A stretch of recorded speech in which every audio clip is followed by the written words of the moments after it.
Hello दोस्तों, आज हम बात करते हैं mechanism of muscles fibre action potential. Mechanism of muscles fibre action potential, आज हम इसके बारे में एक्शन पोटेंशियल के बारे में पढ़ते हैं। वीडियो स्टार्ट करने से पहले पहले मैं आज आपको ये बता दूं कि आज की वीडियो में हम क्या क्या पढ़ने वाले हैं। देखिए, सबसे पहले हम देखेंगे कि एक्शन पोटेंशियल क्या होता है। उसके बाद ये इसकी स्टार्टिंग कहाँ से होती है, शुरुआत कहाँ से होता है एक्शन पोटेंशियल। उसके बाद ये देखेंगे कि डिपोलाइजेशन या सोडियम चैनल कैसे खुलते हैं और डिपोलाइजेशन कैसा होता है। फिर उसके बाद डिपोलाइजेशन को डिटेल से जानेंगे, सोडियम किस तरह से अंदर जा रहा है। उसके बाद एक्शन पोटेंशियल का फैलना, जो सार्कोलोमर लेयर होती है और टी ट्यूब जो होती है उसके ये कैसे फैलता है उसे देखेंगे। उसके बाद टी ट्यूब कैसे होती क्या होती है उसे देखेंगे कि टी ट्यूब है ये, इसे बताऊंगा मैं डिटेल से। उसके बाद कैल्शियम का क्या रोल है, कैल्शियम को देखेंगे। फिर उसके बाद रिपोलाइजेशन के समय पोटेशियम बाहर निकलता है, उसे देखेंगे कि किस तरह से होता है। फिर ये ग्राफ देखेंगे, एक्शन पोटेंशियल का ग्राफ कैसे ऊपर गया कैसे नीचे गया। ये सब चीजें आज की वीडियो में हम पढ़ने वाले हैं। तो चलिए वीडियो स्टार्ट करते हैं। यह सबसे पहले देखते हैं कि एक्शन पोटेंशियल क्या होता है।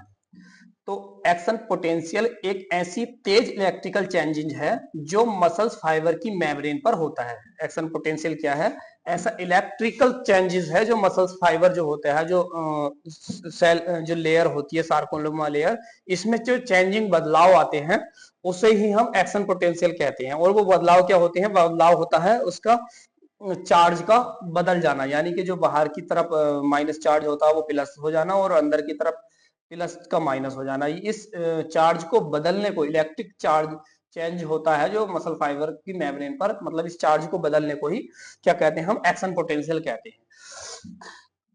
इसी इससे मसल कॉन्ट्रैक्ट शुरू होती है, इसी एक्शन पोटेंशियल की वजह से ही, इसी की वजह से मसल कॉन्ट्रैक्ट होती है। अब इसे हम डिटेल से जानते हैं कि किस तरह से मसल जो चार्ज जो बदलता है, चार्ज जो चेंज होता है वो कैसे होता है। देखिए, शुरुआत कहाँ से होती है? शुरुआत होती है न्यूरोमस्कुलर जंक्शन से।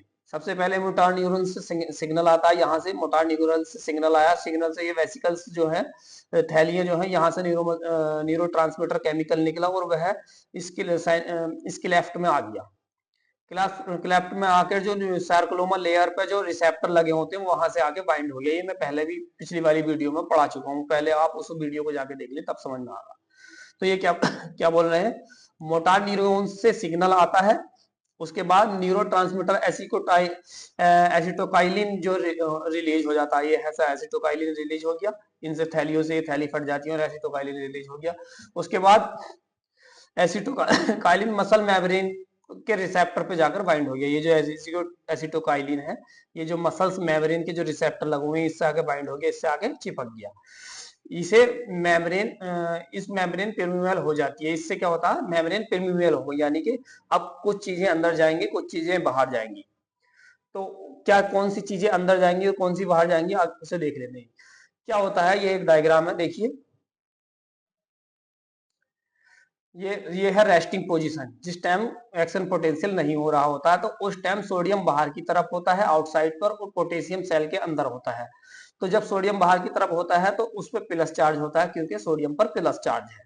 अब क्या होगा? जब डिपोलराइजेशन होगा, जो केमिकल्स है ये आपके, ये केमिकल्स जब इस पर रिसेप्टर पर आकर बाइंड हो जाएंगे तो अब क्या होगा? ये जो मेम्ब्रेन है आपकी, इस मेम्ब्रेन में कैल्शियम सोडियम के चैनल खुल जाएंगे। जब सोडियम के चैनल, ये देखिए, ये मेम्ब्रेन है, ये मेम्ब्रेन में जो सोडियम के चैनलों को शो कर रखा है इन्होंने। सोडियम के चैनल खुल गए और सोडियम, ये आपका सोडियम अंदर की तरफ चला गया। जब सोडियम अंदर की तरफ चला गया तो अब क्या होगा? अब अंदर प्लस चार्ज हो जाएगा और बाहर की तरफ माइनस चार्ज हो जाएगा। तो इस पोजीशन में क्या होगा? डिपोलराइजेशन होगा। उसके बाद क्या होता है? जब डिपोलराइजेशन होता है तो फिर उसके बाद पोटेशियम चैनल खुल जाते हैं और जो पोटेशियम है वो बाहर की तरफ जाता है और इससे क्या होता है? फिर दोबारा से प्लस चार्ज, बाहर की तरफ प्लस चार्ज और अंदर की तरफ माइनस चार्ज हो जाता है। तो इस तरह से ये होता है। अब ये मैं इसे मेम्ब्रेन के ऊपर दिखाता हूँ। ये देखिए, एक ये लेयर है जिसमें सोडियम चैनल शो कर रखे हैं इन्होंने। तो इसमें क्या हुआ है? सोडियम आयन तेजी से अंदर जाते हैं। रेस्टिंग पोटेंशियल जो होता है, जो उसमें जो चार्ज होता है रेस्टिंग फेज में, तो माइनस 90 MB होता है। जब डिपोलराइजेशन होता है यानी कि जब सोडियम अंदर की तरफ को जाता है, तो सोडियम जब अंदर की तरफ को जाएगा तो वो जो वो जो चार्ज है, डिपोलराइजेशन होगा, चार्ज जो है घटेगा और वो घट के +30 तक पहुंच जाएगा, या यूं कहिए कि चार्ज बढ़ जाएगा, बाहर की तरफ प्लस हो जाएगा और वो कहां तक बढ़ेगा, +30 तक। डिपोलराइजेशन में जो चार्ज होता है +30 MB होता है।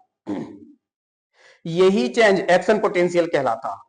यही चेंज जो है एक्शन पोटेंशियल बनाता है। मतलब क्या हुआ कि जो केमिकल्स है, एसिटोकाइलिन केमिकल्स है, वो मसल्स फाइबर की लेबर जिसका नाम सार्कोलेमा है, उससे आके अटैच हुआ। उसके अटैच होने की वजह से जो मेम्ब्रेन है वो सेमी परमीबियल बनी। सेमी परमीबियल बनी तो उसमें जो सोडियम के चैनल हैं वो सोडियम के चैनल खुल गए और सोडियम अंदर की तरफ गया। सोडियम के अंदर जाने की वजह से, सोडियम के ये जो सोडियम है इसके अंदर जाने की वजह से बाहर माइनस चार्ज हो जाए, सॉरी, बाहर प्लस, ये आपका जो है मैं कंफ्यूज हो रहा हूं, बाहर माइनस चार्ज हो जाएगा और अंदर प्लस चार्ज हो जाएगा। और किस हद तक हो जाएगा, जो डिपोलराइजेशन के बाद जो चार्ज होगा वो +30 चार्ज हो जाएगा बाहर की तरफ। और वैसे जो है नॉर्मल कंडीशन में जो है -90 MB रहता है। तो अब प्लस चार्ज बाहर जो है प्लस चार्ज हो गया, अंदर माइनस चार्ज हो गया। अब इससे आगे क्या होता है, ये हो जाएगी आपकी डेपोलराइजेशन पोजीशन। अब रिपोलराइजेशन क्या होता है, अब ये उसके बाद एक्शन पोटेंशियल का फैलना। जब ये आपका चार्ज चेंज हो गया तो अब ये जो एक्शन पोटेंशियल है, इस जो मेम्ब्रेन है सार्कोलेमा और उसमें जो टी ट्यूब है उसमें तेजी से फैलेगा, सभी में, ये आपके सभी में तेजी से फैल जाएगा। ये जैसे कि लिख रखा है कि जो एक्शन पोटेंशियल है वो सार्कोलेमा पर फैलता है और टी ट्यूब में अंदर तक जाता है। इससे अंदर के हिस्सों में सिग्नल पहुंच जाता है। जो सेल मेम्ब्रेन है, जब टी ट्यूब में ये फैल जाता है तो जो सेल का जो अंदर का हिस्सा है उसमें सभी में यह सिग्नल पहुंच जाता है। अब जब सेल के अंदर ये सिग्नल पहुंचेगा तो अब क्या चेंजिंग आएंगे सेल के अंदर, आप देखते हैं। देखिए ये आपकी ये टी ट्यूब है, ये आपकी ये देखिए ये टी ट्यूब है, ये सब मैं दिखा देता हूँ आपको। ये जो है टी ट्यूब क्यों बोला गया है इसको, क्योंकि ये ट्रांसवर्स ट्यूब है यानी कि तिरछी ट्यूब है, और ये प्लाज्मा मेम्ब्रेन है या सार्कोलेमा मेम्ब्रेन है, ये बाहर वाली। तो ये जो है ये इस तरह से जो ये दिखाई दे रही है ये टी ट्यूब है। तो इसी टी ट्यूब को इन्होंने पीछे ये जूम कर दिखाया है। अब इसके बाद जब ये सिग्नल टी ट्यूब में पहुंच गया और अंदर सेल के अंदर तक पहुंच गया, जब सिग्नल सेल के अंदर सार्कोप्लाज्मिक रेक्टिकुलम में पहुंचेगा, ये जो सेल के अंदर जो एंडोप्लाज्मिक रेक्टिकुलर होता है, इसीलिए मसल फाइबर में सार्कोप्लाज्मिक रेक्टिकुलम होता है। देखिए जब ये होता है मैंटिग्रियर, कैल्शियम का रिलीज कराना कैसे होता है, जब टी ट्यूब सिग्नल को सार्कोप्लाज्मिक रेक्टिकुलम तक ले जाता है तो एसआर से कैल्शियम रिलीज होता है। मतलब इस सार्कोप्लाज्मिक रेक्टिकुलर एसआर, इसे शॉर्ट फॉर्म में एसआर बोला जाता है। अब ये क्या करेगा, जब इसके दोहरे तक सिग्नल आ गया, इलेक्ट्रिक सिग्नल आ गया, तो अब ये क्या करेगा, अपने अंदर से कैल्शियम रिलीज करेगा, कैल्शियम निकालेगा। कैल्शियम ही कॉन्ट्रैक्ट का मेन ट्रिगर। अब कैल्शियम, अब देख, जब इसने कैल्शियम निकाल दिया, अब देखते हैं कैल्शियम का क्या रोल है, कैल्शियम क्या करेगा आगे चल के। कैल्शियम क्या करता है,